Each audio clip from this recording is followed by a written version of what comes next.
오늘도 말씀과 기도로 이 자리에 오신 분들을 환영합니다. 사무엘하 16장 1절로부터 14절 말씀, 시바와 시므이. 지금부터 본문을 읽겠습니다. 제16장.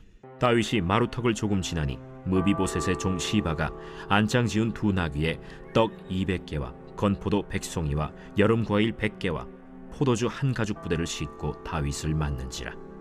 왕이 시바에게 이르되, 내가 무슨 뜻으로 이것을 가져왔느냐? 나귀는 왕의 가족들이 타게 하고 떡과 과일은 청년들이 먹게 하고 포도주는 들에서 피곤한 자들에게 마시게 하려 함이니이다. 내 주인의 아들이 어디 있느냐? 예루살렘에 있는데 그가 말하기를 이스라엘 족속이 오늘 내 아버지의 나라를 내게 돌리리라 하나이다.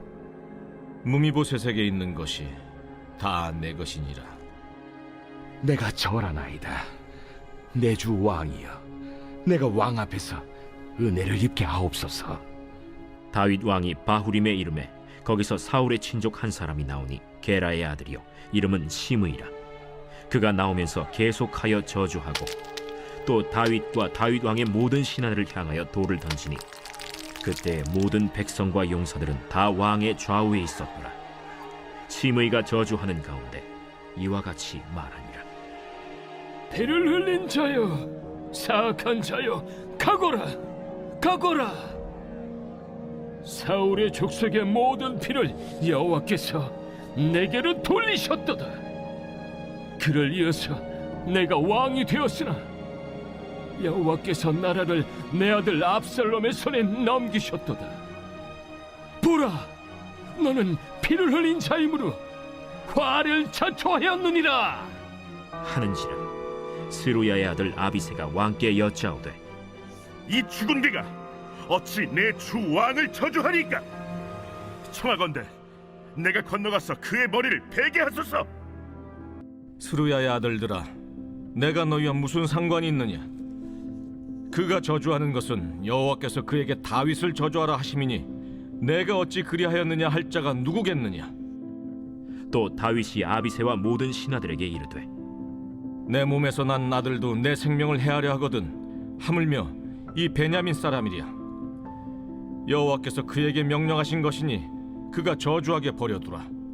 혹시 여호와께서 나의 원통함을 감찰하시리니 오늘 그 저주 때문에 여호와께서 손으로 내게 갚아주시리라. 다윗과 그의 추종자들이 길을 갈 때 시므이는 산비탈로 따라가면서 저주하고 그를 향하여 돌을 던지며 먼지를 날리더라. 왕과 그와 함께 있는 백성들이 다 피곤하여 한 곳에 이르러 거기서 쉼이라. 본문 해석입니다. 다윗은 아들 압살롬의 반역을 피하여 도망하는 중에 있습니다. 본문은 그 과정에서 만나게 된 두 개의 사건을 소개하고 있지요. 하나는 사울과 무비보셋의 종이었던 시바가 다윗에게 음식을 제공하면서 그 주인을 비방하고 배신하는 사건입니다. 다른 하나는 사울의 친족인 시므이가 다윗에게 나타나 악담을 퍼붓는 사건이지요. 요압은 악담을 퍼붓는 시므이를 죽이려고 했습니다. 하지만 다윗은 요압을 만류하면서 겸허하게 하나님의 도우심을 간구하는 내용이 본문에 기록되어 있습니다.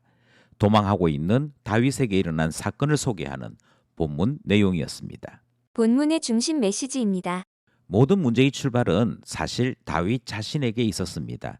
다윗이 범죄하였고 범죄한 것 때문에 이 모든 환난들이 일어나게 된 것이지요. 사람은 결국 죄인일 수밖에 없음을 다윗을 통해 다시 한번 확인하게 됩니다. 대단한 왕이었던 다윗마저도 범죄한 것이 있었고 하나님 앞에 그 범죄로 말미암아 고난받는 삶이 있는 것을 우리가 확인하기 때문인 것입니다. 모든 사람이 죄인일 수밖에 없는 것이 오늘 본문에 소개되고 있는 첫 번째 메시지입니다. 두 번째 원인은 다윗의 자녀 교육 실패에 있습니다. 압살롬은 아버지 다윗이 여동생에게 일어난 성범죄에 대해 단호하고 엄격하게 그리고 분명하게 심판해 주기를 바랬더랬습니다. 하지만 다윗은 자녀들이 범죄한 것에 대해 공의로 가르치지를 못했고 오히려 압살롬에 대해 경계하는 모습을 보였던 것이지요. 이것이 바로 자녀 교육에 실패한 다윗의 모습이었습니다.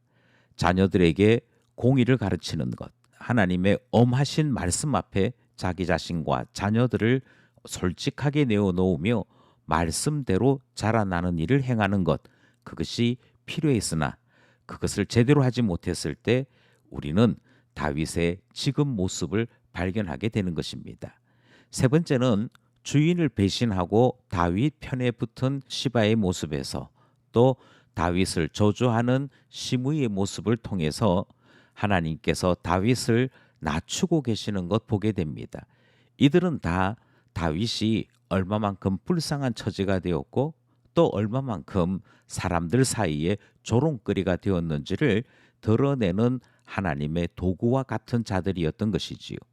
이 사실을 다윗은 알아보았습니다. 이들이 비록 악하고 그들의 말이 독한 것이 사실이나 하나님께서 자기 자신을 낮추는 일인 줄을 알고 하나님 앞에 겸허하게 엎드렸던 것이지요.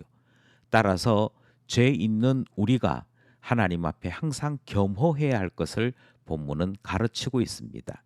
마지막으로 다윗은 하나님의 경륜 앞에 낮은 마음으로 자기 자신의 부끄러움을 고백하며 주님의 긍휼을 간구하는 모습 보게 됩니다. 어떤 죄인이라 할지라도 자기 자신을 자랑할 수 없는 것과 마찬가지로 어떤 죄인이라 할지라도 하나님의 긍휼을 구할 수 있음을 기억해야 할 것입니다. 우리의 소망은 우리에게 있는 것이 아니고 하나님께 있기 때문인 것이지요. 여기까지 본문의 중심 메시지였습니다.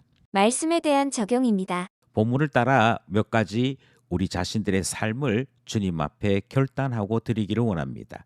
먼저 허물과 죄를 고백하는 회개가 얼마나 중요한지를 배우게 됩니다.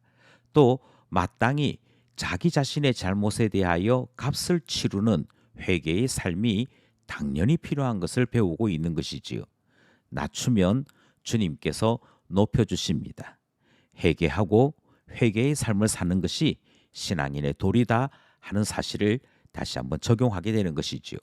두 번째로 다윗과 같이 주님의 경륜 앞에 겸손히 자신을 낮추는 것이 신앙인의 도리인 것 배우게 됩니다.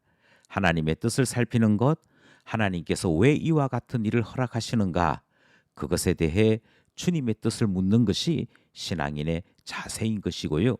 신앙인이 이렇게 하나님의 뜻을 찾게 될 때 주님께서 선한 역사로 우리 가운데 임하시는 줄을 믿는 것입니다. 마지막으로 심판과 저주의 도구로 시바와 시므이가 등장을 합니다.